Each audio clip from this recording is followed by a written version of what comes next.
Hello everyone, welcome back to another video and to today's topic, which is taper. So taper on a bonsai tree, how to achieve taper, what taper means, and how to work on a tree to improve the taper. So of course, to start with a short explanation of what taper means. Taper basically means the trunk going from a very wide base to more and more narrow up to the apex. So that is what we desire in bonsai. A wide base that goes more and more narrow the further up on the tree basically we move. I will put in footage also here of a tree that shows quite nice taper, and what I really want to work on today is those two trees here. Here my Ficus benjamina and here my tigerbark Ficus bonsai. And I want to work on their taper because there are certain things that I'm not quite happy on those both trees when it comes to taper. So I thought a good video to just work along with this and also take it as an opportunity to talk a bit about taper on bonsai trees. And I would say we actually start here with my tigerbark Ficus. So let me move my Ficus benjamina a bit out of frame here and move my tigerbark Ficus in the center to give you a better view on it, and also just showing you the tree.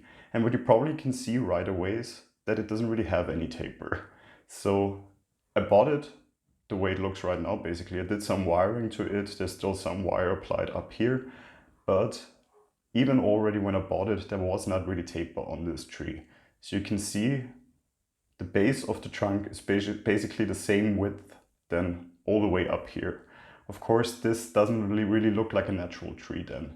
So I think we have to do something quite drastic here today and really reduce the size of the tree in order to have them grow from another point coming where then it will simply create taper by new branches simply being way more narrow and way thinner than the base of the trunk here.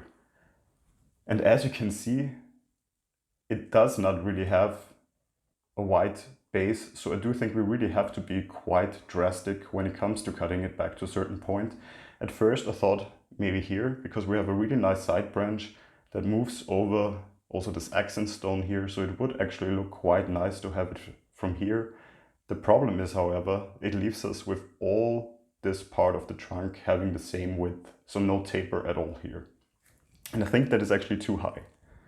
So I would even take it further down to probably here, to the sole branch down here, and hope it will develop further branches in this direction that we can then turn into new apex. So the goal will still be to create something like here. So simply the bonsai tree moving over the stone, because I think it really gives it a nice look also in the pot.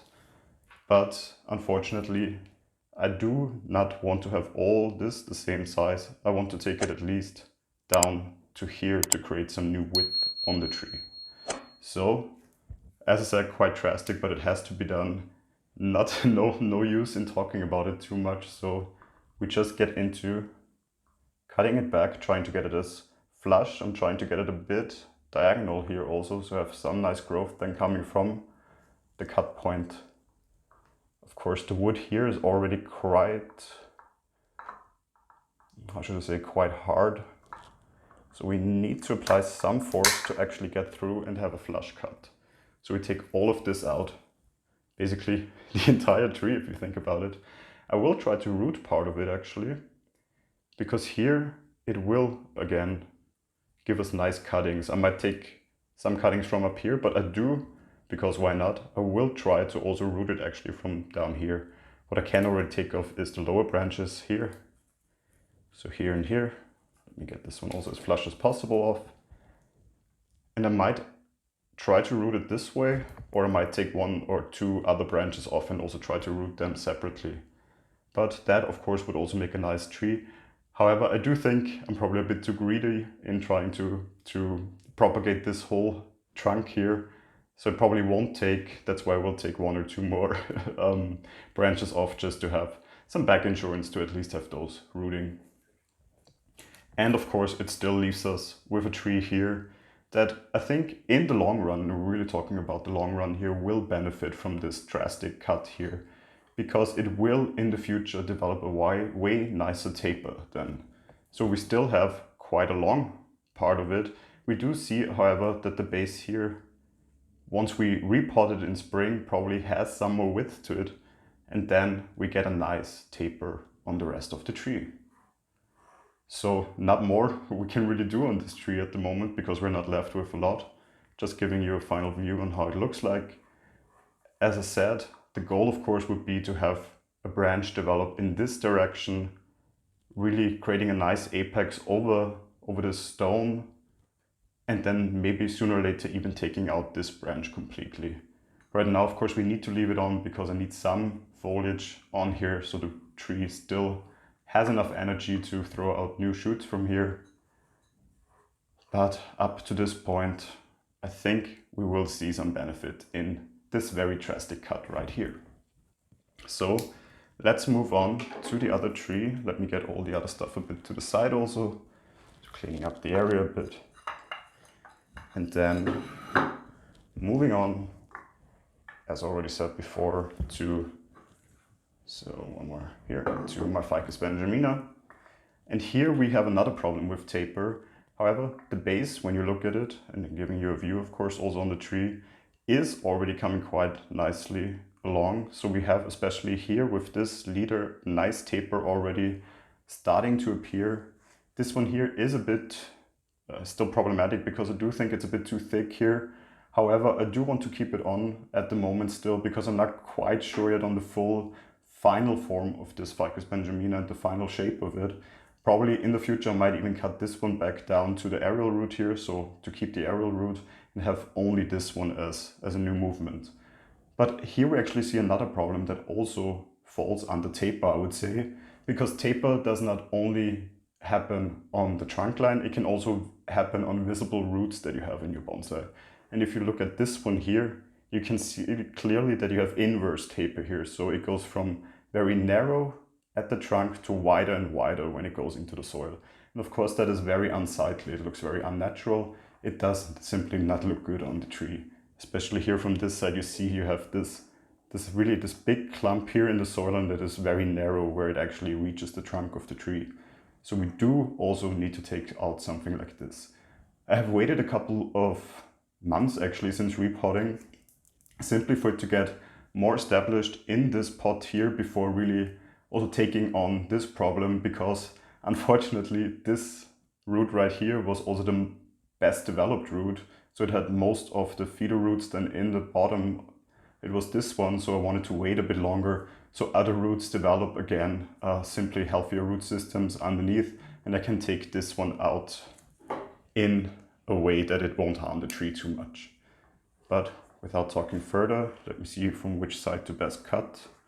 I would probably even say from here I can reach it the closest. We take it out from here, then let me see how established this root is actually, or if I can pull it out like this. So here it's no longer linked to the trunk, and now we see if we can get it out of the soil without disturbing the tree too much, or if we need to cut it back at some point. I do think we need to cut it back a bit from here. Well, let's see. There is one smaller root than here that I think we simply can cut, and there it goes.